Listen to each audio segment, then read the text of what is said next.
guys doing? So this is the granddaddy of the conventions, right? This is the original one, from what I'm told. I'm gonna be lazy and sit down, all right?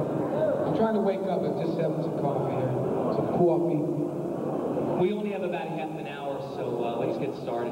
All right, since we only have a half an hour, I thought the way they were going to do it was they're going to have you guys ask the questions like I've done before, that the regular, other convention stuff. But they obviously, if we do that, it would probably get too out of hand, and they have a time frame they've got to stay on here because they've got other bands and other functions going on. So I guess they told me that he went around and asked you guys questions. Is that true?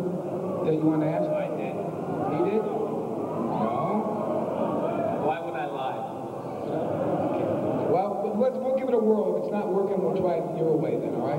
First, tell us how you became involved with Paul on the solo tour. How he wants to know how it became. You want to know or they want to know? Them. Okay. I want to know too. Okay. How you doing, man?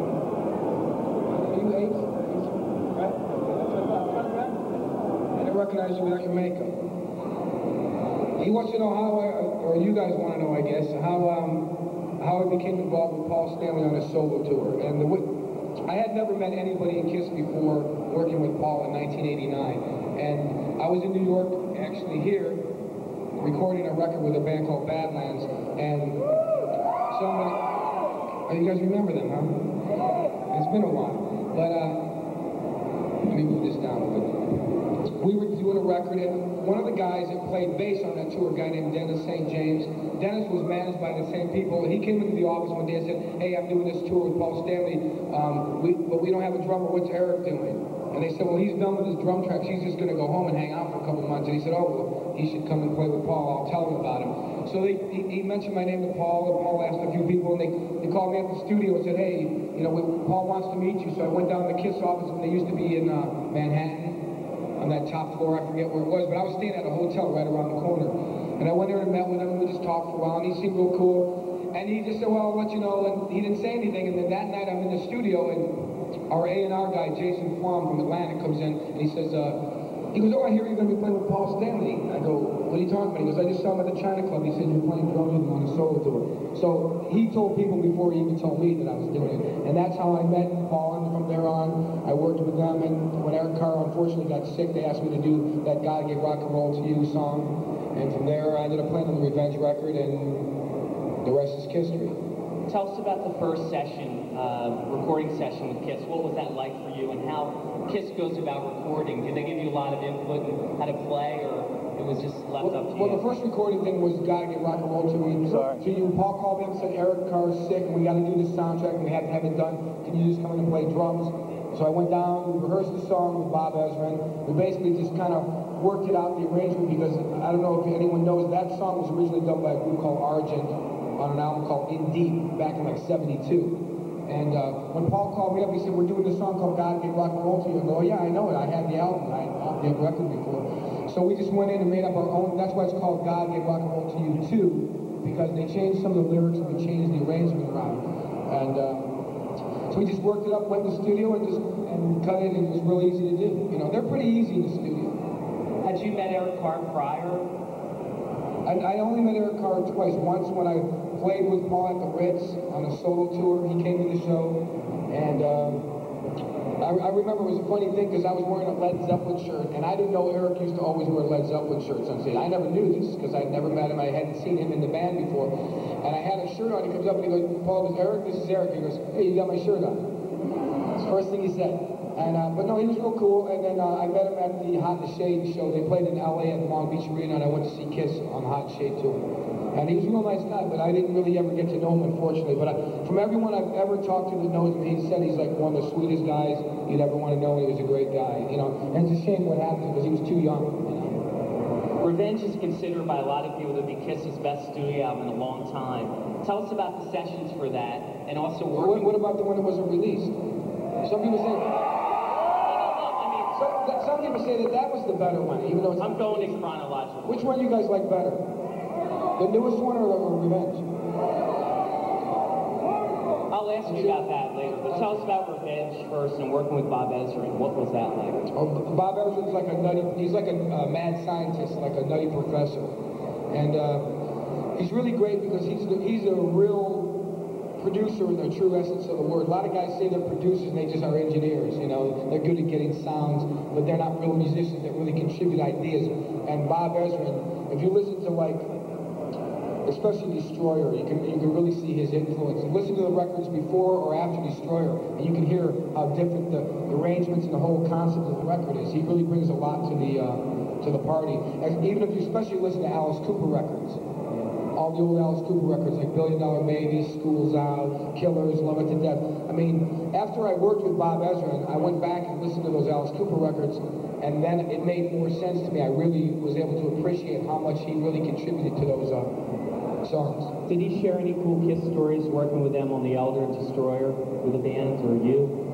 No, he had some great Alice Cooper stories, though. I mean, he said the best Alice Cooper story I ever heard was when, this is in the mid-'70s, Alice Cooper was down at the Super Bowl in Florida, and Raquel Welch had the hots for Alice.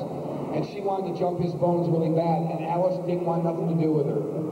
And he was telling us this, and Gene and I were going, how could he do that? We wanted to kill him, you know, because Raquel Welch was always my favorite of all the sex symbols. And Alice had met his wife. She was a dancer on his tour. He used to have like some kind of like ballet type dancers, and his wife Cheryl was the featured dancer, and that's the girl he ended up marrying. So he had gotten involved with her, and he was like really into this girl, and Raquel Welch kept trying to knock on his door and stuff, you know, wanting to get in his pants, and he didn't want nothing to do with it.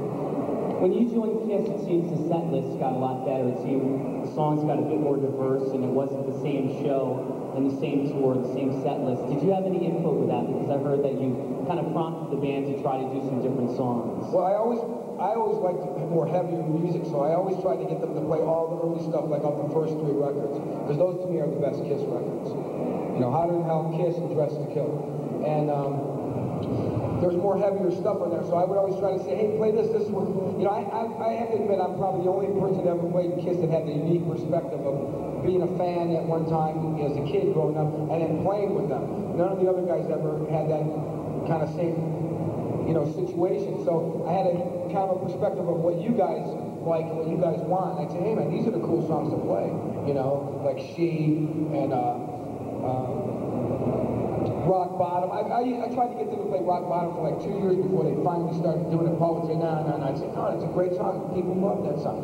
And every time we do those songs, you know, Parasite and all that, everyone would go, oh, that's great, you're doing these older cool songs. So they started realizing that that's what you guys wanted to hear. Why do you think they were so hesitant to playing some of those songs? Well, you know, remember, for me to play them was new. For them, they played some of those songs 10 years ago, might have played it for 5 years in a row on a tour.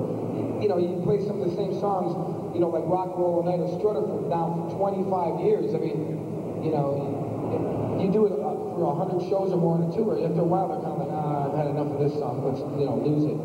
During sound checks, what type of songs would you do? Because I saw sound check when you were doing School's Out, and I think you were doing Do You Love Me back. This was on the Revenge Club tour, but were there any crazy, cool songs that you guys would just jam on during sound check? Sometimes some Led Zeppelin songs we would do, or you know, songs by other bands. We were like a bad cover band at soundcheck.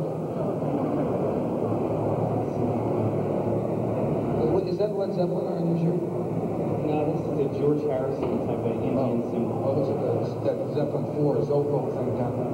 When you guys were on tour, Peter Criss is the 3. It looks kind of like a 3. Kiss Connection. When you guys were on tour and you would have an off day, what would you do with your time? Would you actually go in the city? I'd sleep. Look, I usually take it easy on a day off because I get so beat up from playing drums. It's pretty physical on your body, and just the pounding and the volume of music. A lot of times, the only thing I want to do is just, you know, kick back and usually eat some good food. Or sometimes we go to strip clubs, Gene and I, because Gene likes to go to strip clubs. What was the most challenging Kiss song, not to record, but actually you could say to record, but also to reproduce from Kiss's past? What was the most challenging? Or were they all pretty easy to do?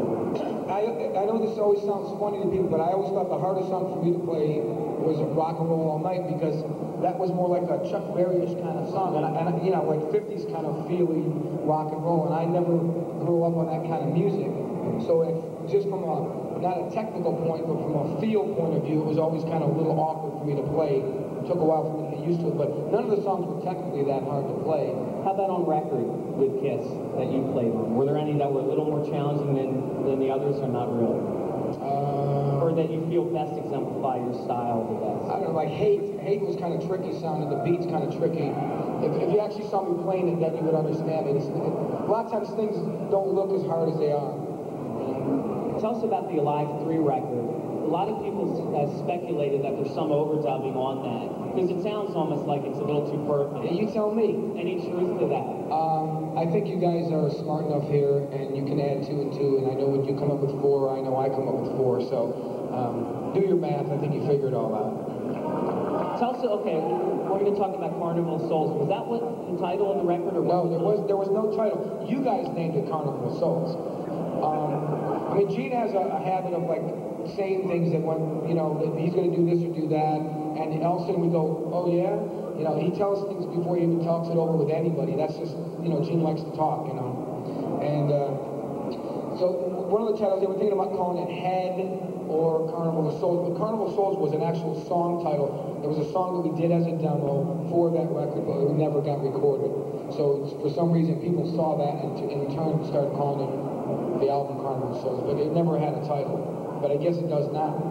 Didn't the band work with Bob Ezrin on that, and then it changed over? What happened with that? Well, Bob came in and originally started working in the studio, but Bob said, you know, the kind of direction that you guys want to go in, I would need too much work and time to get involved in the record. And Bob had started a company doing CD-ROMs, and he was in charge of that company. He did not have the time to really invest in the record, so he said you should get somebody else, so we got Toby Wright.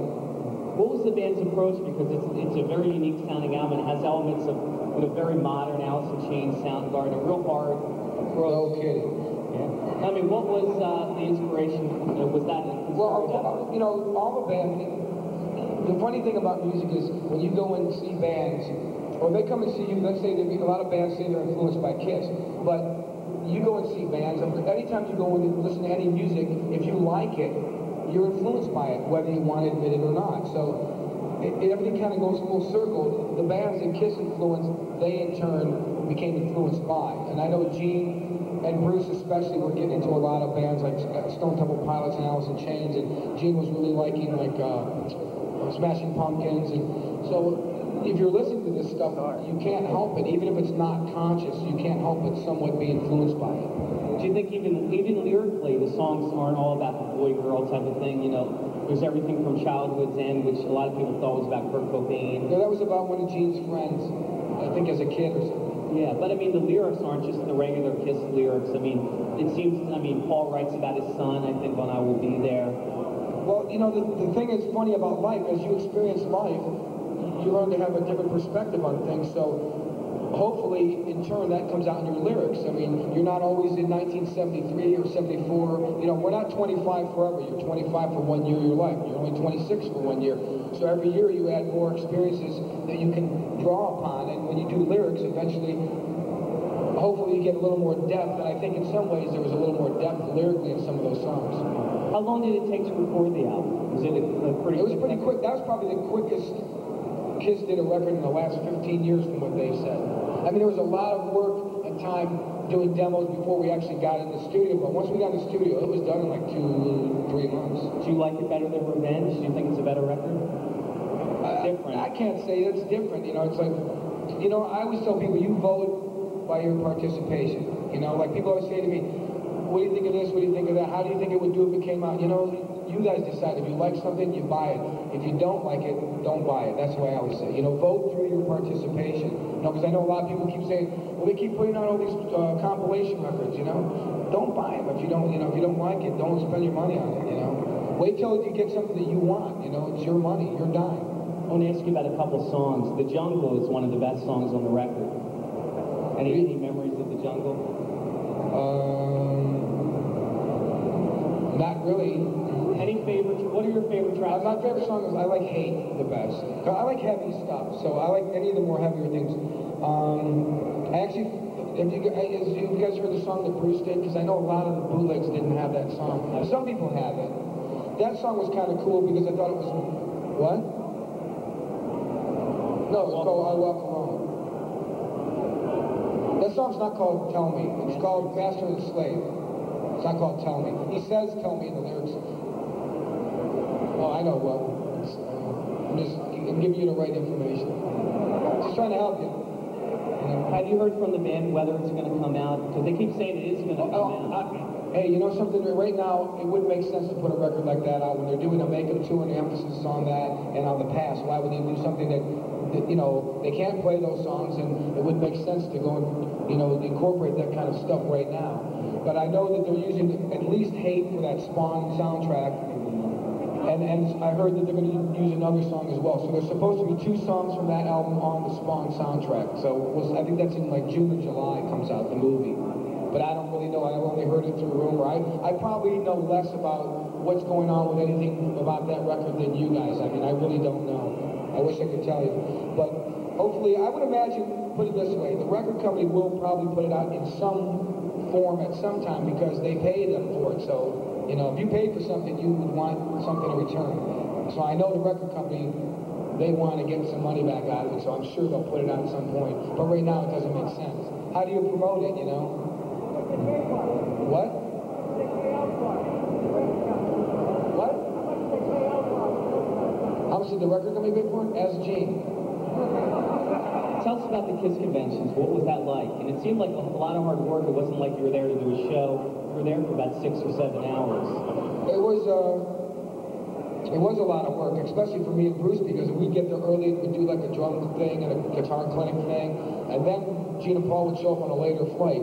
So it was a lot of work for us guys to do it. But it was, you know, something at first I was a little bit concerned because I thought, man, this is going to be a lot of work, it's going to be hard, but it really ended up being one of the cooler things that we did because the fans were so into it, they were so great, and even though we'd sit there and sign stuff for hours sometimes, you know, we'd play sometimes 2 or 2.5 hours, and the time, you know, it'd be a long day, but the time would just fly by because you really had people there that really appreciated what you were doing, and that's what makes it worth it, you know. If people didn't care, then it would be a lot of work, you know. Tell us about Peter Criss coming down. Do you think that started the maybe the thinking that maybe a reunion would happen? No, that had nothing to do with it. Everyone thinks that, oh, do you feel, people have actually asked me this, do you feel bad that you asked Peter Criss to come down and play with the band? Because when they told me Peter was going to come to LA, I said, oh, he should sit in and sing, you know? I mean, I didn't feel threatened in any way. And a lot of people think, oh, that started, believe me, they had plans for doing this.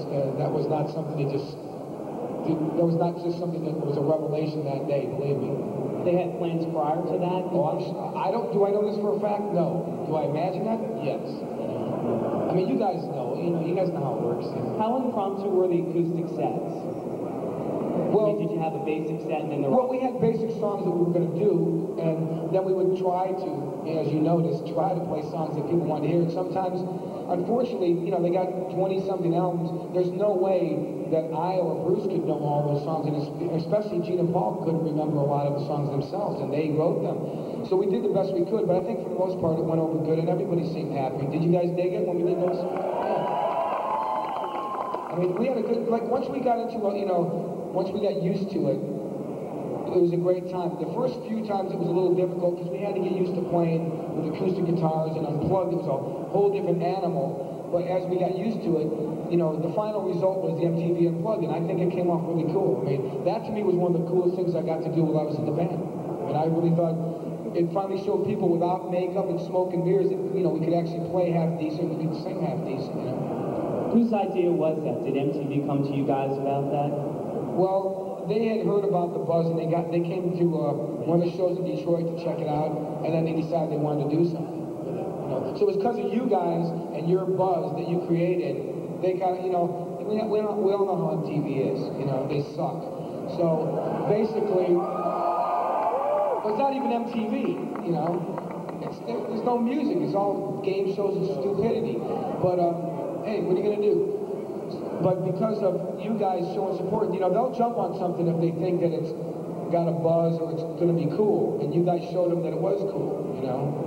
Did MTV put a little bit of pressure on the band to bring Ace and Peter into the picture for Unplugged? No. No? How did that come about? Originally they asked Peter to do it, then they asked Ace to show up at the New York convention when we did the one at the, what was that, the Ritz? Roseland, excuse me. So, they wanted Ace to come there and play, but he was on tour, so then they asked those guys to come down and do that thing. What were the rehearsals like with 6 of the guys? Interesting. tension, or was it just... No, it's totally cool. I mean, we would go in and rehearse by ourselves, Gene, Paul, Bruce, and I, and then Ace and Peter would show up later, and then those guys would rehearse, and then we'd all rehearse, you know. What was it like playing all six together, Nothing to Lose, and rock and roll? It was cool. Because for me, it was real cool, because I never played with another drummer, you know, two drummers at the same time like that. So it was a new experience, and I thought it was cool. What do you think of Peter as a drummer? He comes from a different... I don't answer those questions. No? No. That's a loaded question. Could you sense after the Unplugged that a reunion was likely? That because it went so well? Put it this way, what did you think? I loved it. I was there, so yeah. I think it was pretty obvious, you know. I mean, Gene and Paul are very smart and very tactical kind of guys, so I mean, I think they knew what they were doing all along. When did you find out that a reunion with Makeup was a go when it was happening? We were in the studio doing the record, the Carnival of Souls record, and we were just, about 2 days from finishing it, Gene and Paul decided to have a meeting, and they just said, we're doing a Makeup tour with Ace and Peter.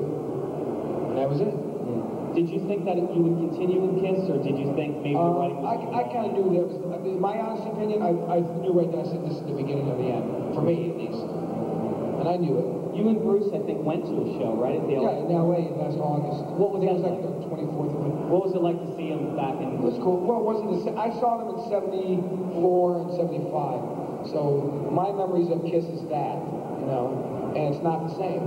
But back then I was like 17 or 18 years old. Now I'm 38, so it's like, you know, I'm not the same, they're not the same. But it was cool. It was, you know, it's a cool, definitely a cool show. The video screens are great. I just wish that they would have had those staircase. The lighting. You guys, whose is this? Is this yours? Oh, you guys should have let them borrow it. You know? No, I was hoping to see those lighted staircases. I'm told you collect Kiss memorabilia. You're even at the conventions buying things. What are some of the things you have, and what are some of the things? I don't collect it anymore, but I used to. I still have my pinball machine. Yeah. I have a really killer condition pinball machine. Anything you're looking for? You're at the right place. No, not really. Who were some of the coolest celebrities you got to meet because of Kiss? Maybe people, musicians? Garth Brooks. I mean, we got to go and do that for that tribute album, Kiss My Ass thing. We got to go to Nashville, and Garth flew us down. We went to his studio and worked with his producer and got to record with him. And he was such a really cool guy, so down to earth and very cool. And we went to the studio and we like ran down the song. You know, we kind of got sounds, and then usually you run the song down a few times to see that you have the arrangement and the tempo and the feel right. So Garth goes, let's run it down. We run it down, and he goes, well, that sounds cool. And I go, so you want to do another? He goes, no, that's good enough. So we did it one time. It was like one take, and we were done, you know. I mean, he was so laid back and casual about how they did everything. It was like, it was kind of different than the way rock and roll people do, you know. Usually they want to use click tracks and get real anal retentive about how they the recording process. And then they're just like cowboys, you know. Oh, the hell, you know. Only have a couple more questions. One is, what's your current contact with the bands? When's the last time you spoke to Gene or Paul? I talked to Paul only a couple of times since last year. I haven't talked to Gene since last year. Last time I saw Gene was when I saw him at the show last year. Tell us about your drum video. You had this here, right? Yep. Tell us about it. I mean, what's on the video? Well, I'm trying to help you. Okay, I know. I have a video called All Access to Drumming that I did. Unfortunately, it was bad timing when it came out with it, but actually it's for sale over here for anyone that's interested. Over there's a table over there. I got a bunch of different stuff, T-shirts and videos and junk like that. And the video I did with a friend of mine named Rusty Lewis in Baltimore, and helped me out. And it just shows a little bit of insight of how I approach drumming, kind of how I warm up. There's a live Kiss track there. It's showing a version of Parasite from the Revenge tour, from the Kiss Live 3 video thing, with an isolated camera just on the drums and one on the rest of the band. You know, even if you're not a drummer for a Kiss fan, there's some things in there you'll dig. And normally I sell for like $30, but they're selling for $20, and I have these Eric Singer phone cards that have you guys seen the Kiss phone cards? Well, the same company made up some Eric Singer ones, and we'll give you a free phone card with 10 minutes of phone time with the video for $20. So for anyone that's interested, if you're a drummer, even if you're not a drummer. And we got some other stuff. Also, I got this snare drum that we're raffling off. It costs you $1 a chance.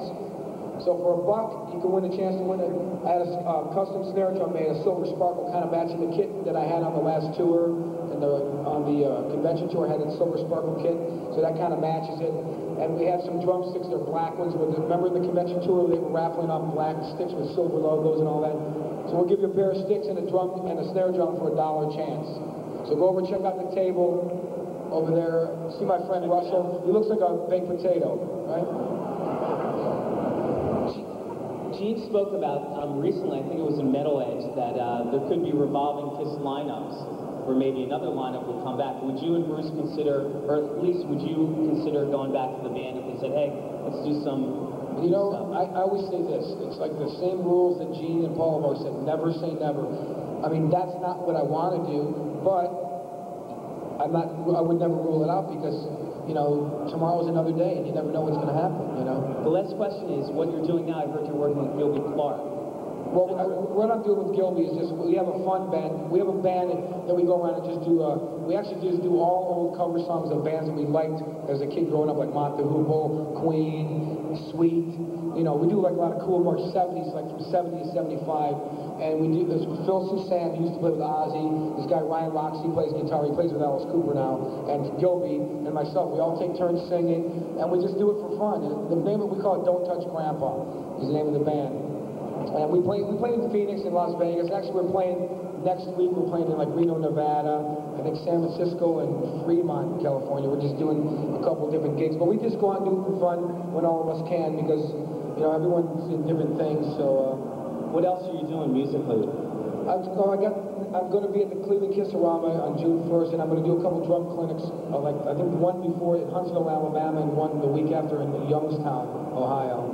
And I've been doing some studio work. I did, Warren DeMartini did a solo record. I played about half of that record. There's a Queen tribute album that came out that I played on the song. There's a Rod Stewart tribute album that's coming out in a couple of months, and I did 2 songs. One song I actually sang on, or tried to, I should say. It's a song called Let Me Love You, which is it's a song off of Jeff Beck, Truth. And so that's my first time I ever sang on a record, like studio record. I mean, I sang on Unplugged, but I've never actually went to the studio and did like a studio track. So that comes out in a couple months. I did one song with Gilby on it as well. Let's hear it for Eric Singer. He's going to sign some autographs.